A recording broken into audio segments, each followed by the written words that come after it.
تو اسرائیلی حملوں کے بعد ایران کا جوابی وار بھی آ گیا۔ خطے کی موجودہ صورتحال پر بات کرنے کے لیے ہمارے ساتھ موجود ہیں سابق سیکریٹری خارجہ اعزاز احمد چودھری صاحب۔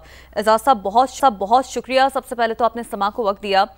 سر، آپ کے خیال میں ایران پر اسرائیلی حملہ انٹیلیجنس ناکامی ہے، اور کیا اب ایران میں اتنی سکت ہے کہ وہ لمبی جنگ لڑ سکے؟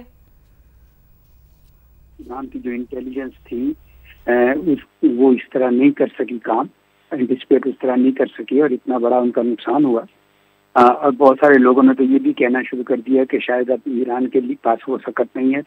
ایسا نہیں ہوتا، یہ تو ایک وار کی شکل لے گئی ہے جس میں راؤنڈ چلیں گے۔ اب اگلا اس راؤنڈ میں ایرانی بھاری نظر آئے ہیں، تو یہ تو چلتا رہے گا، کیونکہ ایران بھی شاید یہی چاہے گا کہ ایک لمبی جنگ ہو، تاکہ جو اسرائیل کے لوگ ہیں وہ ہر وقت خوف و ہراس کی شکل میں رہیں گے، تو وہ نیتن یاہو پہ ایک دم سے دباؤ ڈالیں گے کہ بھئی یہ تم نے ہمیں کس مصیبت میں پھنسا دیا۔ چھوٹا سا اسرائیل ہے، ایران تو بہت بڑا ہے، کتنے شہروں پہ وہ بربادی کریں گے، تباہی کریں گے۔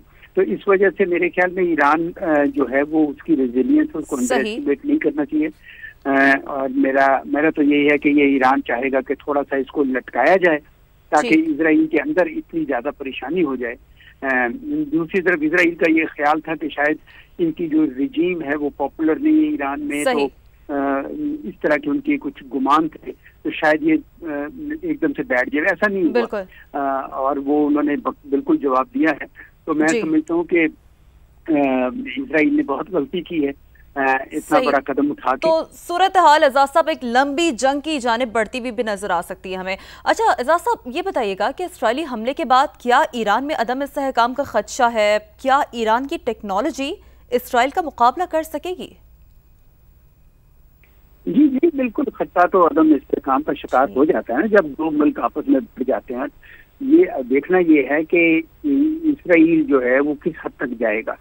ابھی تو اس کا سارا جو گھمنڈ ہے وہ یہ ہے کہ امریکہ کی طرف سے اس کو سپلائی ہمیشہ جاری رہتی ہے، اس کے پاس ٹیکنالوجی ہے، اس کے پاس ویپنز ہیں، لیکن جس طرح کل رات ایران نے بھی ثابت کیا کہ ان کی بھی ٹیکنالوجی کافی ایکوریٹ نکلی۔ دیکھیں بیلسٹک میزائل بالکل تل اویو کے اندر، حیفا کے اندر جا کے گرے۔ تو میرے خیال میں اسرائیل نے غلط کیا ہے، انہوں نے انڈر ایسٹیمیٹ کیا ایران کو۔ ابھی ہمارے بھی کچھ لوگ جلدی سے یہ سوچ رہے تھے شاید پتہ نہیں ایران کے پاس یہ قوت ہے کہ نہیں۔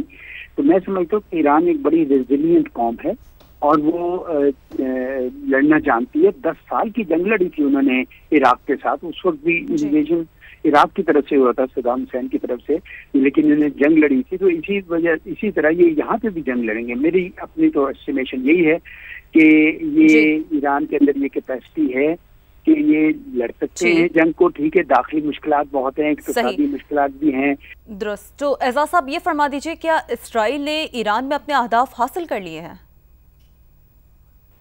نہیں، کہاں سے اہداف حاصل کر لیے؟ دیکھیں جو انہوں نے پہلا بار کیا بڑا کاری تھا، اس میں کوئی شک نہیں ہے، لیکن ان کا ہدف تو یہی ہے کہ ایران کو مکمل طور پر اس کی ریزسٹنس ختم کر دی جائے۔ دیکھیں ابھی ان کا یہ خیال ہے، اسرائیل کا یہ خیال ہے کہ ہم نے جو ایران کے ساتھی تھے وہاں پہ حماس اور حزب اللہ، ان کو کر دیا ہے، ہم نے کافی حد تک کمزور کر دیا ہے۔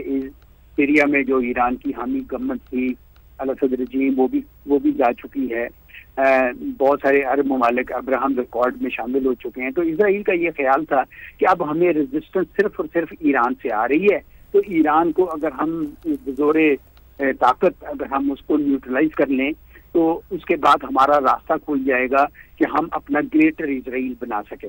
اور آپ کو پتہ ہے کہ وہاں پہ یہ باتیں کر رہے ہیں کہ غزہ کے لوگوں کو یا مار دو یا دوسرے ملکوں میں بسا دو، عرب ممالک میں۔ تو یہ ان کے اہداف تو بڑے خطرناک قسم کے ہیں، اور ایران اس کے اندر رکاوٹ ہے۔ تو ایسے میں ابھی کہہ دینا کہ جی انہوں نے اہداف حاصل کر لیے، کہاں سے؟ ابھی تو بہت کچھ انہوں نے سوچ رکھا ہے، لیکن جب تک ایران کھڑا ہے ان کے لیے بہت مشکل پیدا ہوئی ہے، اور ایران تو ترن والا ہے نہیں۔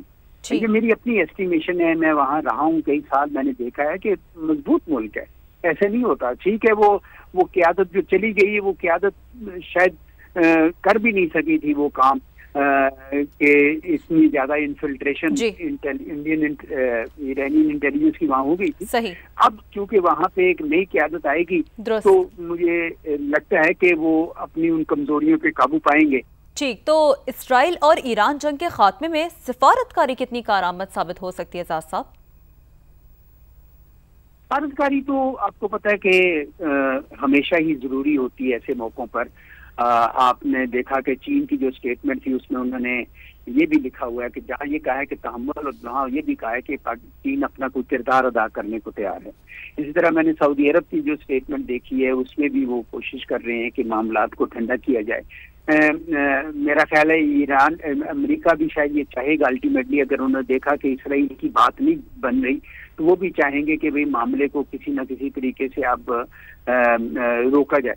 تو یہ دیکھتے ہیں کہ آگے کیسے ہوتا ہے. اگر ایران کا صحیح پلہ ہاتھ پڑ گیا، صحیح ایک دو اور اس طرح کی اسٹرائکس کر دی جیسی انہوں نے کل رات کی تھی، تو پھر یقیناً ڈپلومیسی بہت ایکٹیو ہو جائے گی. اسرائیل بھی مجبور ہو جائے گا کہ ہاں جی اس کو کام کیا جائے. تو ڈپلومیسی کا بہرحال چلتے رہنا چاہیے، وہ تو ضروری ہے، کیونکہ جنگ سے الٹیمیٹلی تو کسی کو کوئی فائدہ نہیں ہوتا. صحیح. بہت شکریہ. سابق سیکرٹری خارجہ اعجاز چودھری صاحب نے اپنا قیمتی تجزیہ سما کے ناظرین کے سامنے رکھا.